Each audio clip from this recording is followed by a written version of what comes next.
Hi everyone, welcome back to my channel. இன்றைக்கி ஒரு இன்ட்ரெஸ்டிங்கான வீடியோ தான் பார்க்க போகிறீங்க. கோதுமை மாவை இந்த மாதிரி சிசரில் கட் பண்ணி செஞ்சுருக்கீங்களா? ஒன் டைம் ட்ரை பண்ணி பாருங்கள். இந்த 2 in 1 ரெசிபியை பார்க்குறதுக்கு முன்னாடி ஃபர்ஸ்ட் டைம் சேனலை பார்க்குறீங்கன்னா ப்ளீஸ் சப்ஸ்கிரைப் பண்ணிக்கோங்க. பெல் பட்டனையும் சேர்த்தே ப்ரெஸ் பண்ணிக்கோங்க. அப்போ தான் என்னோட அப்டேட்ஸ் எல்லாத்தையும் நீங்கள் மிஸ் பண்ணாமல் பார்க்க முடியும். இதை செய்யறதுக்கு ஒரு பேனில் கொஞ்சம் தாராளமாகவே வாட்டர் ஆட் பண்ணிக்கலாம்.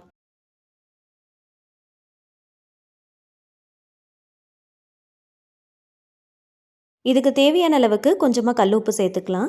2 தக்காளி பழத்தை இந்த மாதிரி 4ஆக கீறிட்டு இதுக்குள்ளே சேர்த்துக்கலாம். காரத்துக்கு ஏற்றா போல் காஞ்ச வத்தல் சேர்த்துக்கோங்க. நான் ஒன்று தான் சேர்த்துருக்கிறேன். ஒரு கைப்பிடி அளவுக்கு பூண்டு சேர்த்துக்கலாம். லிட் போட்டு க்ளோஸ் பண்ணி ஒரு 10 நிமிஷத்துக்கு வேக விடுங்க. இந்த கேப்பில் மாவு 250 ml கப்பில் 1 கப் அளவுக்கு கோதுமை மாவு, தேவையான அளவுக்கு சால்ட் ஆட் பண்ணிக்கலாம். 1 டீஸ்பூன் அளவுக்கு சுகர் ஆட் பண்ணிக்கலாம்.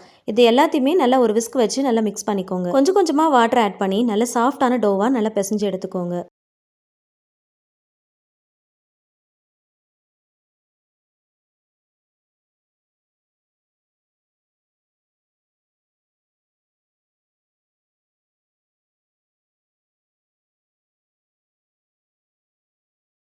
ஓரளவுக்கு நல்லா பிசைஞ்சதுக்கு அப்புறமா ஒரு டீஸ்பூன் அளவுக்கு கீ ஆட் பண்ணிக்கலாம்.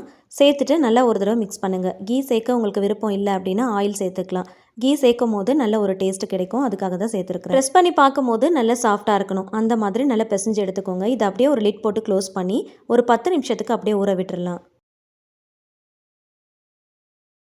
மாவு பிசையறதுக்குள்ளே கரெக்டாக ஒரு 10 நிமிஷத்தில் தக்காளி, பூண்டு, காஞ்ச மிளகாய் இது எல்லாமே நல்லா வெந்திருக்கும். இப்போ இதை அப்படியே ஸ்டவ் ஆஃப் பண்ணிவிட்டு ஒரு பவுலில் கலெக்ட் பண்ணிக்கலாம். இதை வெளியில் எடுத்ததும் நல்லா ஆற விட்டுருங்க.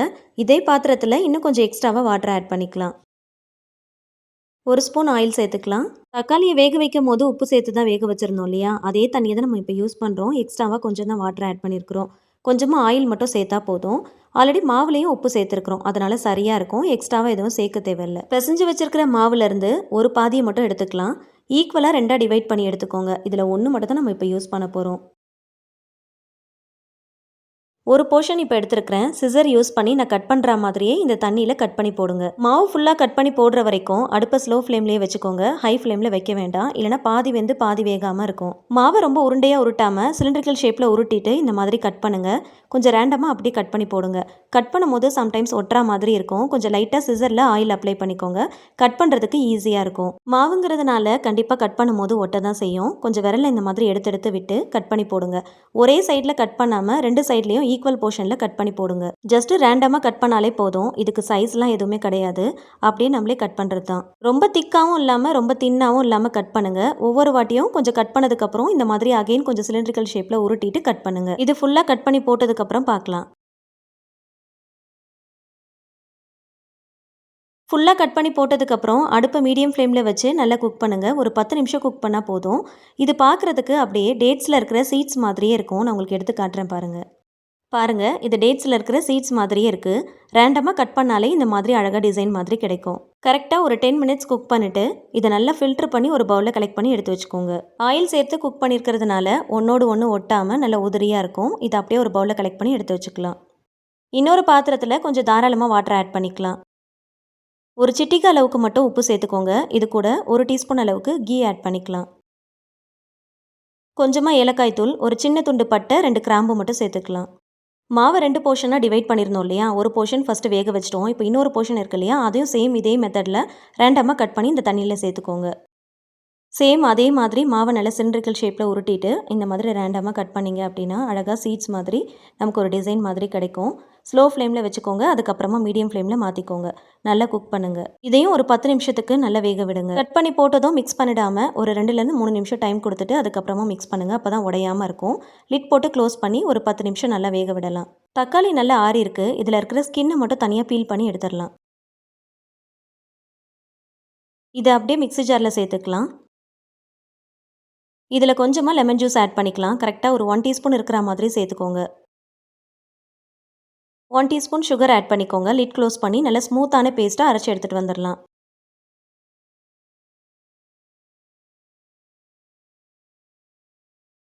ஹெவி பாட்டம் பேனாக பார்த்து சூஸ் பண்ணிக்கோங்க. அப்போ தான் அடிப்பிடிக்காமல் இருக்கும். கொஞ்சமாக ஆயில் சேர்த்துக்கலாம். பட்டை, கிராம்பு, ஏலக்காய், பிரிஞ்சி இலை சேர்த்துக்கலாம். இது கூட மீடியம் சைஸில் பொடியாக நறுக்கின பெரிய வெங்காயம், ஸ்லிட் பண்ண பச்சை மிளகாய், கல்லுப்பு சேர்த்து நல்லா வதக்கி விடலாம்.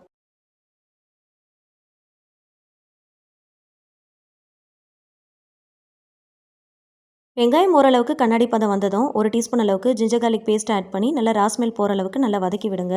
இப்போ இதில் டொமேட்டோ சாஸ், சோயா சாஸ்னு எதுவுமே ஆட் பண்ண போகிறதில்ல.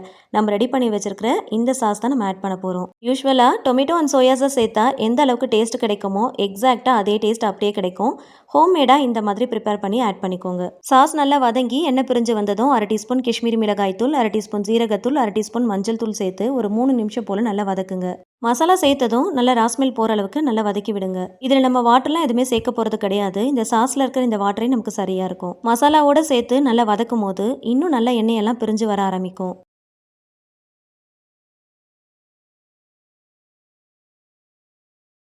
இன்னொரு பேனில் பட்டை லவங்க ஏலக்காயோடு சேர்த்து மாவு கட் பண்ணி போட்டு வேக வச்சிருந்தோம் இல்லையா, ஒரு 10 நிமிஷம் கழித்து நல்லா மிக்ஸ் பண்ணுங்கள்.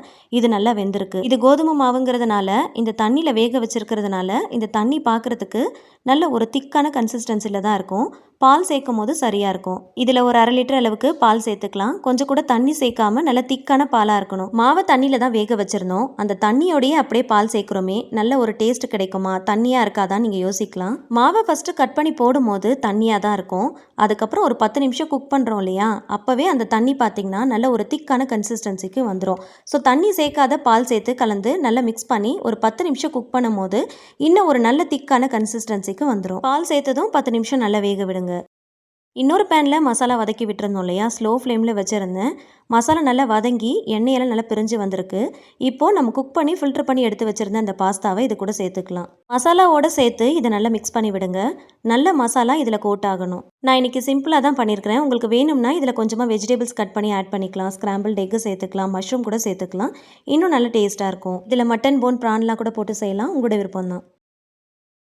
மசாலாவோடு சேர்த்து நல்லா மிக்ஸ் பண்ணதுக்கப்புறம் அகைன் லிட் போட்டு க்ளோஸ் பண்ணி ஸ்லோ ஃப்ளேமில் கரெக்டாக ஒரு 5 நிமிஷம் மட்டும் குக் பண்ணிக்கோங்க. பால் சேர்த்து 10 நிமிஷம் நல்லா குக் பண்ணதுக்கப்புறம் ஸ்டவ் ஆஃப் பண்ணிவிட்டு கம்ப்ளீட்டாக கூல் டவுன் பண்ணி எடுத்து வச்சுருக்கிறேன்.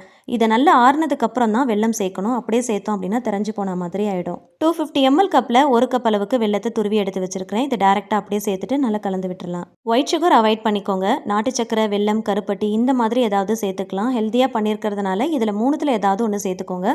கம்ப்ளீட்டாக கூல் டவுன் பண்ணிவிட்டு அதுக்கப்புறம் சேர்த்துக்கோங்க. இல்லை தெரிஞ்சு போன மாதிரி ஆகிடும். தண்ணியில் பால் சேர்த்து வேக வச்சுருந்தோம் இல்லையா, அப்போ பார்க்குறதுக்கு ரொம்ப தண்ணியாக இருந்தது. வெந்ததுக்கப்புறம் நல்லா திக்காயிருச்சு. இன்னும் சர்வ் பண்ணும் போது இன்னும் நல்லா திக்காயிரும். முந்திரி, திராட்சை, ஸ்லைஸ் பண்ண தேங்காய் இது 3த்தையும் நெய்யில் நல்லா வறுத்துட்டு இது கூட சேர்த்துக்கலாம்.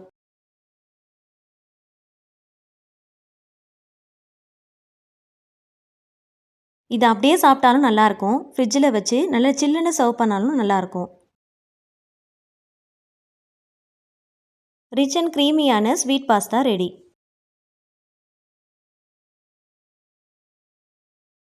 5 நிமிஷம் ஸ்லோ ஃப்ளேமில் வச்சு பாஸ்தாவை குக் பண்ணியாச்சு. இப்போ நல்லா ஒரு தடவை மிக்ஸ் பண்ணிவிட்டு ஸ்டவ் ஆஃப் பண்ணிவிட்டு கடைசியாக மல்லித்தலைகள் சேர்த்துக்கலாம்.